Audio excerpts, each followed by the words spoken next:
ଆଜି ଆମେ ଜାଣିବା 5ଟି ସୁବିଚାର। ପ୍ରଥମେ କର୍ମର ଫଳ। ସମୟ କାହାକୁ କ୍ଷମା ଦିଏ ନାହିଁ। ଆଜି ତୁମେ ଯାହା ଅନ୍ୟ ପାଇଁ ବୁଣିବେ କାଲି ନିଜ ପାଇଁ ତାହା ହିଁ ଅମଳ କରିବେ। ତେଣୁ କାହାର ଅମଙ୍ଗଳ ଚିନ୍ତା ନ କରି ଭାଗ୍ୟକୁ ଖରାପ କରନ୍ତୁ ନାହିଁ। ଦ୍ୱିତୀୟରେ ହେଲା ନିନ୍ଦା ଓ ଚୁଗୁଲି।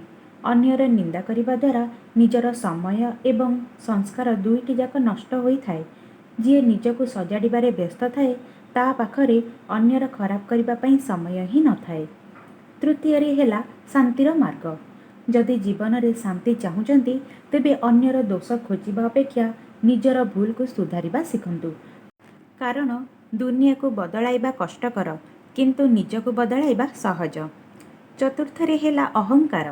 ମନେ ରଖନ୍ତୁ, ପାଣିରେ ବୁଡ଼ିଗଲେ ମଣିଷ ମରେ ନାହିଁ। ମଣିଷ ସେତେବେଳେ ମରେ ଯେତେବେଳେ ସେ ପହଁରା ଜାଣିନଥାଏ। ସେମିତି ପରିସ୍ଥିତି କେବେ ସମସ୍ୟା ସୃଷ୍ଟି କରେ ନାହିଁ। ସମସ୍ୟା ତେବେ ହୁଏ ଯେତେବେଳେ ଆମ ଭିତରେ ଅହଙ୍କାର ଆସିଥାଏ। ପଞ୍ଚମରେ ହେଲା ଜୀବନର ସତ୍ୟତା। ଭଲ ମଣିଷ ହେବା ପାଇଁ କୌଣସି ଡିଗ୍ରୀର ଆବଶ୍ୟକତା ନଥାଏ। ଆପଣଙ୍କର ଉତ୍ତମ ବ୍ୟବହାର, କଥାବାର୍ତ୍ତା ଏବଂ ଅନ୍ୟ ପ୍ରତି ଥିବା ସମ୍ମାନ ହିଁ ଆପଣଙ୍କର ପରିଚୟ ଦେଇଥାଏ। ଶେଷରେ ଆପଣଙ୍କ ପାଇଁ ବିଶେଷ ପଂକ୍ତିଟି କହୁଛି, ପର କଥା ପଛେ ପଡ଼ିଥାଉ, ନିଜ କର୍ମକୁ ଆଗେ ଚାହୁଁଥାଉ। ଜୟ ଶ୍ରୀକୃଷ୍ଣ। ରାଧେ ରାଧେ।